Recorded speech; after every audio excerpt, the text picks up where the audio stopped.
여러분의 구독은 영상을 제작하는 데 큰 힘이 됩니다.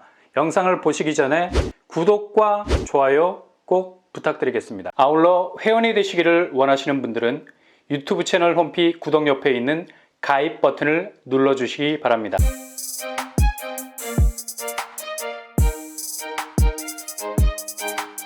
안녕하세요. 뻔뻔한 한복독방입니다. 밤사이에 아주 긴박한 소식이 전해졌습니다. 겉으로 보기엔 이제 거의 끝물로 가는 것 아닌가라는 느낌도 들어요.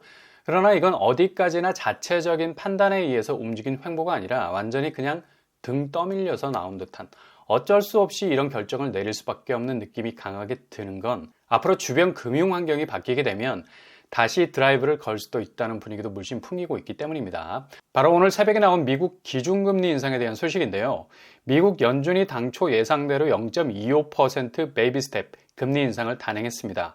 이건 두 가지 시각으로 볼 수 있는 거죠. 첫 번째는 자국 내 대형은행이 파산으로 가는, 정말 전혀 예상치 못한 금융위기를 맞닥뜨린 미국 중앙은행이 그동안의 강경일변도의 금리 인상 모드에서 살짝 꼬리를 내린 형국으로 비춰질 수 있습니다.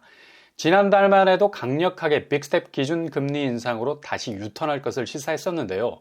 금융권 부실이 금리 인상으로 인한 국채 수익률 손실이었다는 직접적인 십자포화 공격이 쏟아지면서 미국 연준이 상당히 당황한 건 사실입니다. 그래서 바로 그 다음날 파산한 은행에 대해서 100% 예금 보증에 나서겠다는 빛의 속도에 가까운 사태 진화에 나서게 된 거죠. 이건 그만큼 금융권의 위기가 급박한 것도 사실이었지만 연준의 그동안 금리 인상에 대한 실효성, 얼마나 약발이 먹혔느냐, 도리어 부작용으로 쇼크가 온 것 아니냐는 신랄한 비판에 직면했기 때문에 서둘러 은행 파산이라는 진화에 나선 것으로 보이고요. 이번에 베이비 스텝으로 금리 인상을 결정한 건 상당히 그동안의 고강도 금리 인상 모드를 뒤로 후퇴시킨, 어찌 보면 매파적인 공격 라인이 상당히 뒤로 물러선 느낌을 주는 부분이 있죠. 두 번째로는 그럼에도 불구하고 대형은행이 서너 곳이 거의 파산 직전까지 가게 되는 상황에서도 알뜰하게 금리는 끝까지 올린다는 느낌을 강하게 던져주고 있죠. 기존에 펼쳐왔던 금리 인상 정책이 완전히 실패작이 아니었다는 것을 끝까지 보여줘야겠다는 의지의 천명. 기준금리 인상폭은 베이비 스텝이지만 상당히 결연하게까지 보인다는 점입니다. 그만큼 인플레이션을 잡기 위한 금리 인상 정책에는 당연히 희생이 따른다는 점도 잊지 말라는 메시지도 들어가 있다는 겁니다. 지금 미국 중앙은행이 9번 연속 금리를 자이언트 스텝, 빅 스텝, 베이비 스텝으로 계속해서 올리는 와중에 제살 깎아먹는 희생은 당연히 생길 수밖에 없다. 당연히 긴축 국면에서 일어날 수밖에 없는 일들이 벌어졌다는 뉘앙스를 풍기고 있죠. 이런 측면에서 보자면 오늘 새벽에 베이비 스텝을 단행한 미국 연준의 금리 인상이 상당히 결연해 보이기까지 한다는 겁니다. 아무튼 이번 기준금리 0.25% 인상으로 미국 금리는 상단 5%까지 올라서게 됐습니다. 결국에는 아주 아슬아슬한 고난이도의 줄타기를 한 건데요. 미국 물가가 2%대가 목표인데 여전히 6%에 이르는 인플레이션을 잡아야 하고, 그래서 동결은 절대로 생각할 수 없었던 거고요.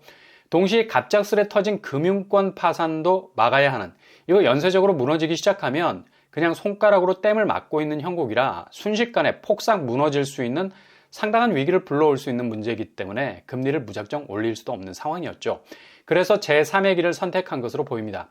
이렇게 미국 중앙은행이 금리를 인상한 것은 작년 2022년 3월부터 시작으로 상당히 고강도의 긴축 사이클 궤적으로 들어가서 사상 초유의 자이언트 스텝, 그러니까 금리를 한 번에 0.75%까지 끌어올리기 시작했는데 6월, 7월, 9월, 11월 4차례 연속으로 강펀치를 날렸죠.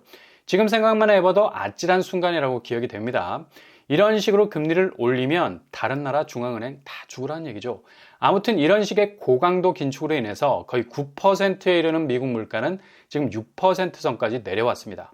그럼에도 불구하고 여전히 미국 고용시장 지표가 너무나 좋은 관계로 여전히 과열 양상의 가능성은 계속되고 있죠. 고용이 좋으면 지출이 늘어나고 당연히 물가는 연동해서 오르는 인플레를 자극할 수 있거든요. 이걸 연준이 가장 유심히 지켜보고 있었는데 느닷없이 뒤통수를 맞은 거죠. 연쇄적인 자국은행의 파산 위기가 갑자기 쓰나미처럼 밀어닥쳤던 겁니다. 그러니 물가라는 한 놈을 죽어라 패던 연준이 당황할 수밖에 없었던 거고요. 이젠 두 마리 토끼를 쫓아야 하는 상황이 되어버린 겁니다. 제롬 파월도 이번 금리 인상 결정에서 확실한 금리 동결까지도 고려를 했다고 밝히고 있는데요. 그러나 금리 동결을 하기에는 여전히 물가 압력이 너무 높다는 거죠. 그러니 금융 불안정성이라는 상황 속에서도 금리 인상을 강행한 것으로 보입니다. 최종 금리는 새로 업데이트한 경제 전망치에서 연말 기준금리를 5.1% 선까지 제시를 했는데요. 이건 이제 금리를 베이비 스텝 한 차례 더 올리든가 말든가 거의 끝물에 와 있다는 지표로 보이고 있죠. 이후 거의 동결로 갈 가능성이 높다는 수치입니다. 그러나 더 두고 봐야 할 문제고요. 이건 반대적으로 앞으로 금융시장 쪽 불안한 요소들이 터질 수 있는 가능성이 많다는 얘기로도 들리죠. 당장 강경 일변도의 금리 정책을 뒤로 후퇴시킨 것은 이후에 금융시장 변동성이 어떤 판도라의 상자를 열어젖힐지는 아무도 모른다는 판단이 서 있는 것 같습니다.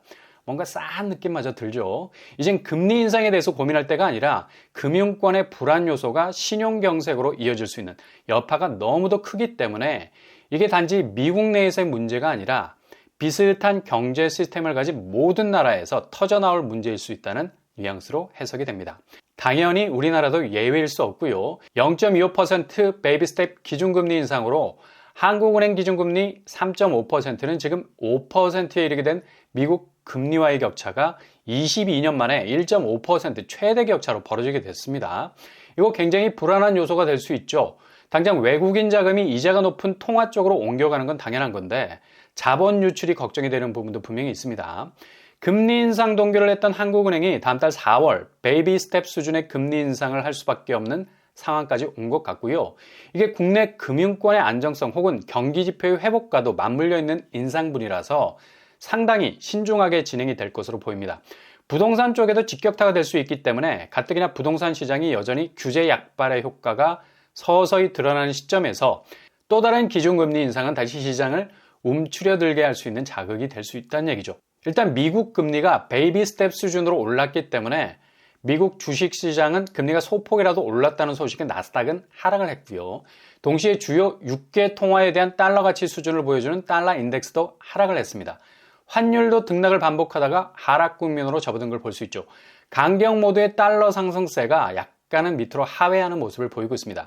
그리고 한국과 벌어진 1.5% 금리 여파로 인해서 미국 국채 시장은 다시 각광을 받을 건 사실이고요. 주요 투자처가 될 것 같습니다. 안전자산 수요가 몰리게 되는 건 당연하고요. 그래서 국채 금리도 하락을 했습니다. 유로화는 베이비 스텝으로 당연히 약간의 약세 기미를 보이는 달러를 살짝 물고 들어와서 다시 반등을 시작을 했네요. 코스피 시장도 등락을 반복하는 추이였는데요. 이번 베이비 스텝 결정으로 어느 정도 궤적을 회복할 것으로 보입니다. 제일 불안한 요소는 다름 아닌 국내 부동산 PF입니다. 미국 금융권이 이 정도로 흔들리는데 우리나라 금융권, 특히 건설, 부동산 대출이 맞물려 있는 제2금융권에서부터 시작될 위기 상황은 없는지, 지금 미분양 사태가 10만 가구까지 이를 수도 있고요. 이로 인해서 중소건설사 유동성 위기가 자금 경색으로 도미노식으로 넘어지면 걷잡을 수 없는 금융권 위기가 될 수가 있는 거죠. 당장 금리 인상으로 대출 이자 걱정했던 때가 귀엽게 느껴질 정도로 또 다른 곳에서 파산 공세가 시작될 수도 있는 상당히 심각한 상황인 것만은 분명해 보입니다.